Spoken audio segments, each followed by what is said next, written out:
Hi, I'm Bruce Harvey. This is my sign name. I'm a counselor here at JCCC. And today's topic is what to do if classes are not successful and they're going downhill. What should you do? Well, I have some tips I'd like to share with you. First, if you're having that experience where classes aren't going well, first go straight to your teacher. I mean, that's obvious, right? You'd be surprised how many students ignore that and never think about going to meet with their teacher. Wow.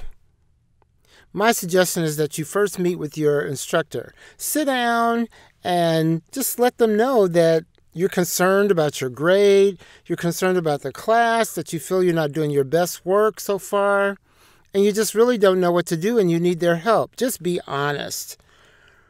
Also, if problems pop up, for example, your car breaks down or you're having trouble getting a babysitter, just let them know. Be honest.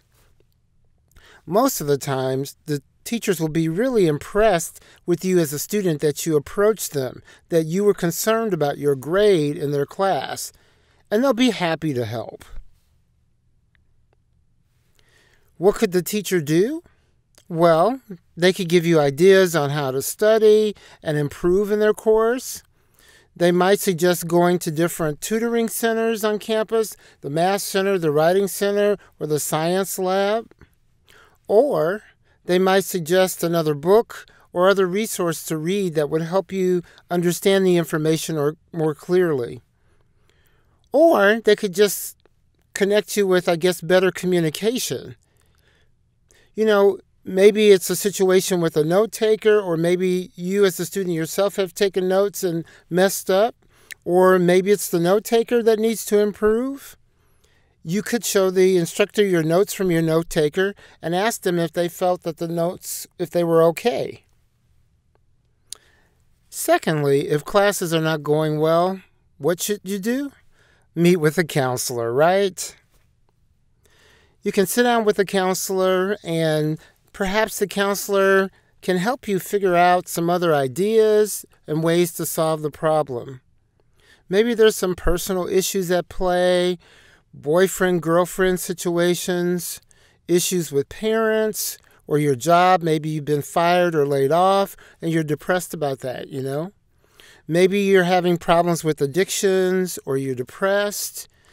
Maybe it would help to just sit down with a counselor and try to figure some things out.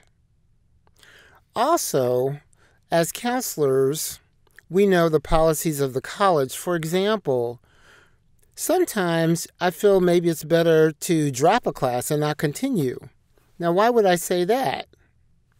Well, if you continue in a class that's going downhill and get an F, guess what? It's going to impact your GPA. That's going to impact financial aid as well.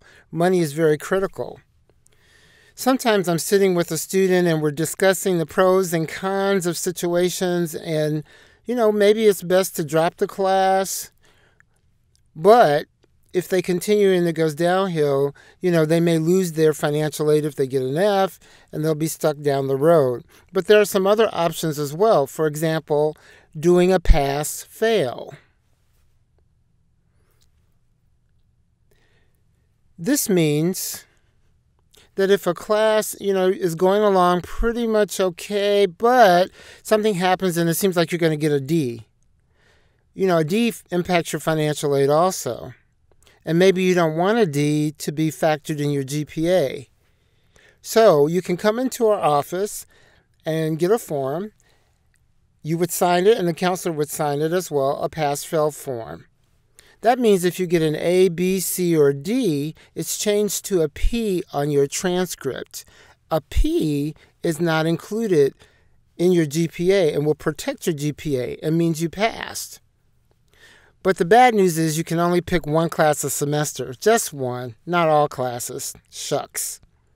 But anyway, my point is, first, if you notice that classes are kind of going shaky, meet with your instructor first. Second, meet with a counselor. Maybe between the two of those sources, it will help you to resolve the situation. Take care.